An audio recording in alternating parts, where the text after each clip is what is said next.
بسم اللہ الرحمن الرحیم رب یسر ولا تعسر واتمم بالخیر۔ مومنین کرام، امام زین العابدین علیہ السلام کی دعا نمبر 44 صحیفہ سجادیہ میں ماہ رمضان المبارک کے آغاز کی دعا، امام علیہ السلام نے اس دعا میں دعائیہ انداز میں دعا میں امام علیہ السلام نے بہت سارے اہم تقاضے ماہ رمضان المبارک کے بیان فرمائے ہیں۔ آج جس پیراگراف کو ہم پڑھنے جا رہے ہیں وہ درود پاک سے شروع ہو رہا ہے۔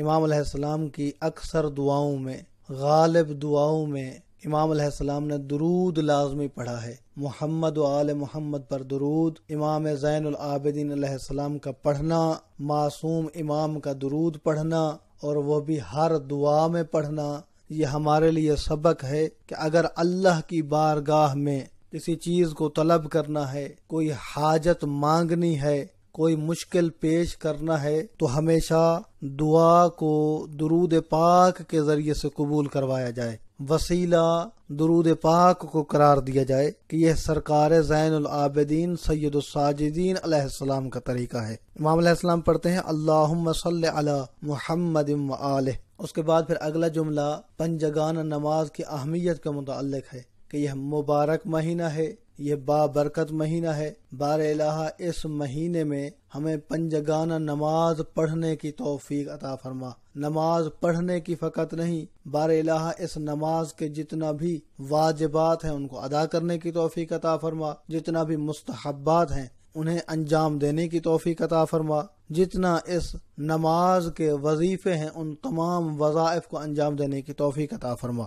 وَقِفْنَ فِيهِ عَلَى مَوَاقِيتِ الصَّلَوَاتِ الْخَمْسِ بِحُدُودِهَا الَّتِي حَدَّدْتَ۔ بار الہ اس مبارک مہینے میں ہمیں پنجگانہ نمازیں ان کے اوقات میں پڑھنے کی توفیق عطا فرما، اور ان حدود کے ساتھ، ان آداب کے ساتھ، ان شرائط کے ساتھ ہمیں یہ نمازیں پڑھنے کی توفیق عطا فرما جو تو نے بیان کی ہیں، جن کی تحدید تیری ذات نے کی ہے۔ وَفُرُوضِهَا الَّتِي فَرَضْتَ، ان تمام فرائض کے ساتھ جو تو نے نماز کے اندر فرض قرار دیے ہیں۔ وَوَظَائِفِهَا الَّتِي وَظَّفْتَ، اور ان تمام وظیفوں کے ساتھ، ذکر و اذکار کے ساتھ جو تو نے معین کیے ہیں کہ یہ نماز کا فلاں ذکر ہے، یہ نماز کا فلاں ذکر ہے۔ وَأَوْقَاتِهَا الَّتِي وَقَّتَّ، بار الہ ہمیں نمازیں ان اوقات میں پڑھنے کی توفیق عطا فرما جو وقت تیرے بیان کردہ ہیں، جو وقت تیری ذات نے بیان کیے ہیں۔ وَأَنزِلْنَا فِيهَا مَنزِلَةَ الْمُصِيبِينَ لِمَنَازِلِهَا الْحَافِظِينَ لِأَرْكَانِهَا الْمُؤَدِّينَ لَهَا فِي أَوْقَاتِهَا۔ اب یہاں پر امام علیہ السلام نے دعا مانگی ہے کہ بار الہ ہمیں نماز میں ان لوگوں کے مراتب تک پہنچا جن لوگوں نے نماز کے ذریعے سے بڑے اعلیٰ مراتب کو حاصل کیا ہے۔ وَأَنزِلْنَا فِيهَا، بار الہ اس مبارک مہینے میں ہمیں بھی پہنچا دے منزلۃ المصیبین لمنازلها، ان لوگوں تک جو پہنچ چکے ہیں، نماز کے منازل کو پا چکے ہیں۔ الحافظین لارکانها، وہ لوگ کہ جو نماز کے ارکان کی حفاظت کرتے تھے اور ان کو مرتبہ ملا ہے، بار الہ ہمیں بھی اس مرتبے تک پہنچا دے۔ المؤدین لها فی اوقاتها، وہ لوگ کہ جنہوں نے نمازوں کو ان کے اوقات میں ادا کیا، ان کو جو مرتبہ ملا ہے، بار الہ ہمیں بھی وہ مرتبہ پہنچا دے۔ نماز کو ان کے اوقات میں پڑھنے کی بڑی اہمیت ہے، بڑی قیمت ہے، بڑی قدر و وقعت ہے، قدر و منزلت ہے۔ اسی لیے تو سرکار سید الشہداء امام حسین علیہ السلام نے ابو ثمامہ صیداوی کو یوم عاشور دعا دی تھی کہ ابو ثمامہ صیداوی، تو نے نماز کو یاد کیا ہے، حسین کی زبان سے، نواسہ رسول کی زبان سے، وحی کی دھوتی زبان سے امام حسین علیہ السلام نے دعا دی، جعلک اللہ من المصلین، اللہ تجھے نمازیوں میں سے قرار دے۔ تو امام علیہ السلام اسی جانب اشارہ کر رہے ہیں کہ بار الہ ہمیں وہ مراتب ملا دے، ہمیں وہ مراتب تک پہنچا دے کہ جو مرتبہ نماز کے ذریعے سے تیرے مقرب بندوں کو ملا ہے۔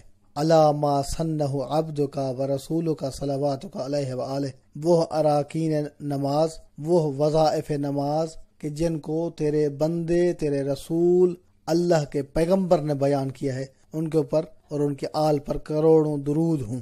فی رکوعہا و سجودہا و جمیع فواضلہا علی اتم الطہور و اسبغہ، بار الہ ہمیں ان لوگوں کے مرتبے تک پہنچا دے کہ جنہوں نے نماز کی حفاظت کی، نماز کے رکوع کی حفاظت کی، نماز کے سجود کی حفاظت کی، نماز کے اندر جو جو چیزیں فاضل ہیں، زائد ہیں، لیکن انہوں نے ان کی بھی حفاظت کی، انہوں نے بہترین طہارت انجام دی، انہوں نے خوبصورت وضو کیا، وَأَبْيَنَ الْخُشُوعِ وَأَبْلَغِهِ، بہترین خضوع و خشوع کے ساتھ، بلیغ خضوع و خشوع کے ساتھ انہوں نے نماز پڑھی، اور ان کو اللہ جو تو نے مرتبہ عطا کیا ہے وہ مرتبہ ہمیں بھی عطا کر دے۔ یہ مبارک مہینہ ہے، یہ رمضان المبارک ہے، یہ تیرا مہینہ ہے، تو دعا ہماری یہی ہونا چاہیے کہ اللہ کی ذات ہمیں ہر اس فرمان پر عمل کرنے کی توفیق عطا فرمائے جس کو ہم پڑھتے ہیں، اور اسے نشر کرنے کی توفیق عطا فرمائے۔ اس مبارک مہینے میں اپنی دعاؤں میں یاد رکھیے گا، اور دعا یہ بھی ہے کہ اللہ کی ذات اس بابرکت مہینہ کے صدقے میں موجودہ وبا سے عالم انسانیت کو، عالم اسلام کو محفوظ فرمائے۔ محمد نقی جسکانی کو حوزہ علمیہ نجف اشرف سے، شیعہ پوائنٹ سے اجازت دیجیے۔ والسلام علیکم ورحمۃ اللہ وبرکاتہ۔